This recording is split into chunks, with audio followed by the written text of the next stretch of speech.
Do not, my friends, become addicted to water. It will take hold of you, and you will resent its absence.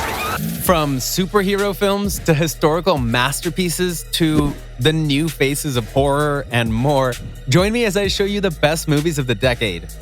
Do you want to win any of these items on your screen? If so, be sure to watch the whole video, leave a like, and comment the hidden message. And with that being said, let's get right into the video. 9. Avengers Endgame. I promise that there are only going to be 2 superhero movies on this list. You trust me? I do. And one will be from each side of the comic book spectrum.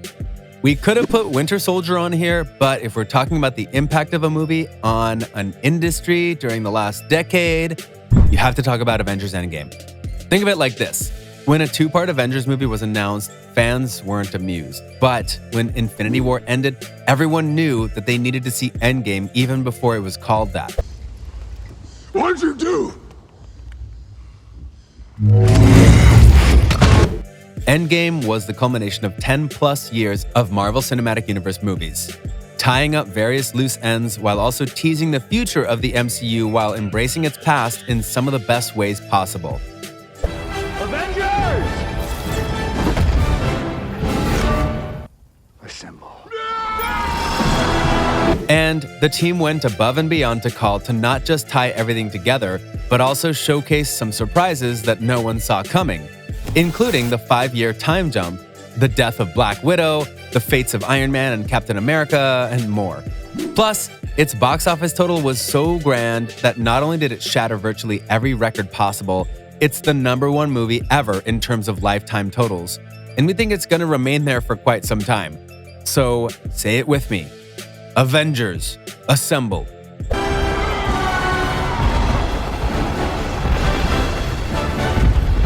8. Mad Max Fury Road. Trust me when I say that no one saw how good this movie was going to be. Oh, what a day! What a lovely day! I mean, the first Mad Max was good. The second was, yeah, Thunderdome is iconic in its own right, and then when Fury Road was revealed 30 years after the last one, no one thought this would be good, even with George Miller behind everything.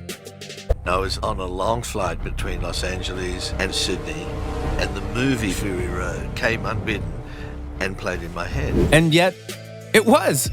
The directing, the writing, the characters, the action, the intensity, the world building, the fury, pun intended, and more. You didn't even need to see the first 3 films to understand this movie, but when you were done, you knew it was a deep thing.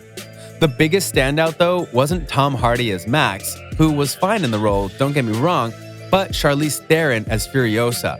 Drive! A character so boss that she outshined Max to be the real star of the show, and now everyone wants their own Furiosa in their film or TV series. Seriously, if you haven't seen this film, go and see it. And no, that's not bait. George kind of created a world that will satisfy his fans, but also a generation who might not know those movies. 7. Get Out. When I say the name Key and Peele, you would have originally thought of the comedy duo that tore it up on Comedy Central and in various other roles on TV when the 2010s were going on. But then, when they ended the show and went their own ways, Jordan Peele decided to not go and make more comedy, but to make more impactful movies that subverted what you expected. He proved he could do just that with his horror/thriller film, Get Out. Get out. Sorry, man. Get out! Yo! Sure, at first, when you saw the trailer, you knew that it was going to be some kind of horror film, that something clearly wasn't right with the family of his girlfriend. No. But nobody expected just how dark things were going to get. Peele was a mastermind in crafting a story that was beyond belief and yet perfectly believable in its own right.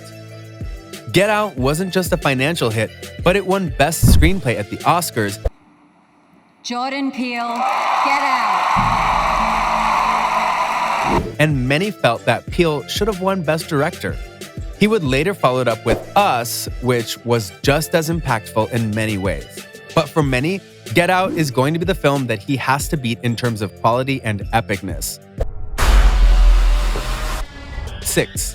1917. There were a lot of war movies that we could have put on this list, but when it came to 1917, Sam Mendes did something that no one had truly done before, or at least not done on this scope for a singular movie. Why in God's name did you have to choose me? 1917 was about two simple soldiers who became key messengers during World War I. Their mission? To call off an attack on the German front that would end up with the death of 1,600 men. Your brother among them. Good luck. The mission was personal to one of the soldiers as his brother was in that battalion. What made 1917 so special was that it wasn't an action-filled war film. It had action, sure, but it went for a very realistic and personal feel of war. The two soldiers you meet are very much everyman types, and the generals that they meet are all the kinds of generals you would expect to find in a war, from rational to caring to barbaric and arrogant. And of course, the use of the one-shot camera blended everything together into a cinematic experience where you honestly can't help but wonder how they pulled it off. I'm sure many films will try and mimic 1917, but they will fail. Cut. Very good. 5. Parasite. Parasite gets a special mention because it became a global sensation upon its release, as it told the story of a South Korean family assimilating into the life of a rich family in their country, one person at a time. Then, things get complicated as their con grows, making it all the more real when you realize that this technically could happen. I'm deadly serious. The way that the movie plays is very dark, very sublime, and yet beautifully crafted. It's almost unbelievable how truthful it is at times in showing the differences in class in South Korea. Plus, some people felt that this was darker and more believable than Joker, which easily could have made this list. And if you want further proof that this movie deserves to be on this list, you need look no further than the fact that, shockingly, Parasite won Best Picture at the Oscars. Even the director of the film was shocked by that. Parasite.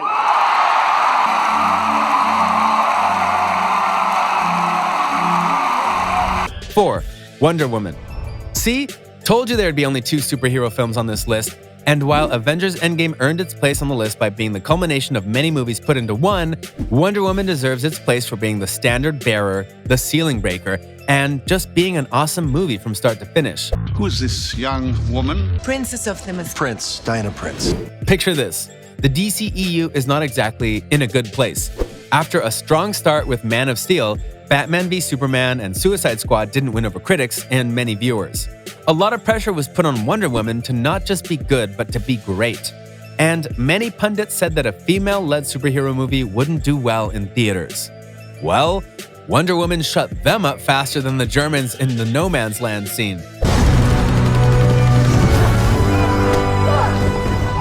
The film, headed up by Patty Jenkins and starring Gal Gadot, brought a fun twist on superhero origin stories as we find out how Diana Prince came to the world of man.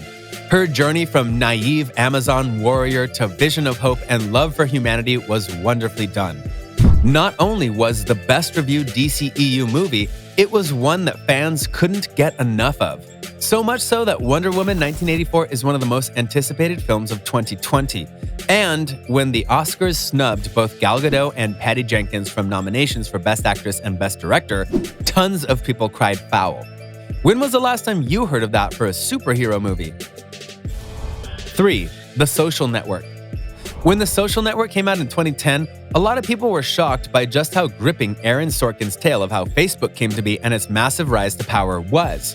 Rooted in loose fact, seriously loose fact, and grounded by the amazing performances by Jesse Eisenberg, Andrew Garfield, and more, the film wowed many, both critics and fans alike. What really drove people to it, though, was how it felt real and Sorkin's meticulousness in getting every single detail right. And, of course, with Facebook and Mark Zuckerberg still being a big part of our lives right now, the film is more important than ever before. You're not an asshole, Mark. You're just trying so hard to be. 2. Toy Story 3. What? You thought you could escape a Disney or Pixar movie being on this list? We all knew this day was coming. We're getting thrown away! While the first 2 Toy Story movies were powerful in their own right and set the tone for all the Pixar movies to come in many ways, Toy Story 3 was without a doubt one of the most emotional films ever for kids and adults who had grown up on the series. This was very much a story about growing up and what happens when our new loves leave our old ones in the dust. Watching the toys struggle as Andy doesn't want to play with them, and then finding new life via a daycare center was both gripping and compelling. As well as their plight to find Andy one last time. Add that to some absolutely beautiful music, animation, seriously, the potato head tortilla scene, magic. And several heartfelt messages of bringing happiness and joy to those, even if they're not the ones you expect. That's the Pixar magic right there. Oh, and if you didn't cry at least twice in this movie, you're heartless. Now, Woody, he's been my pal for as long as I can remember. You think you can take care of him for me? 1. Once Upon a Time in Hollywood. This is your big night. This is an exciting night. After all the work, you show it to people. I agree. Quentin Tarantino knows how to make movies. And Once Upon a Time in Hollywood is just another example of him taking an age or a genre that you thought couldn't be made cool in a movie, and yet it became one of the coolest movies around. You do know kidnapping is a hanging offense. So's blowing the heads off little girls. Set in the realm of the 1960s in a very groovy version of older Hollywood, we focus on two actors who are becoming lost in the Hollywood shuffle and are desperate to try and get back into the limelight. Down goes you, down goes your career as a leading man. But when Charles Manson comes around, things get complicated. In many ways, Tarantino made this movie to show his love for the Hollywood that he grew up watching.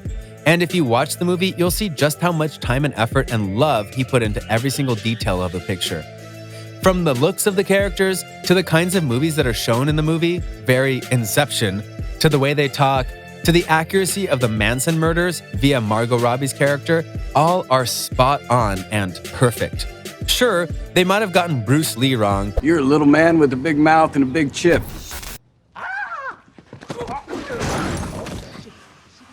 But we don't think he'd mind. His hands are lethal weapons after all. This may be the crescendo of Tarantino's movie career, and if it is, that's one heck of a crescendo. So, what do you think?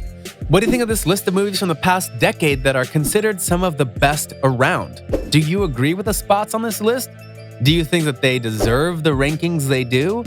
What do you think was the best movie of the past decade? Let me know in the comments below. Be sure to subscribe, and I'll see you next time on the channel.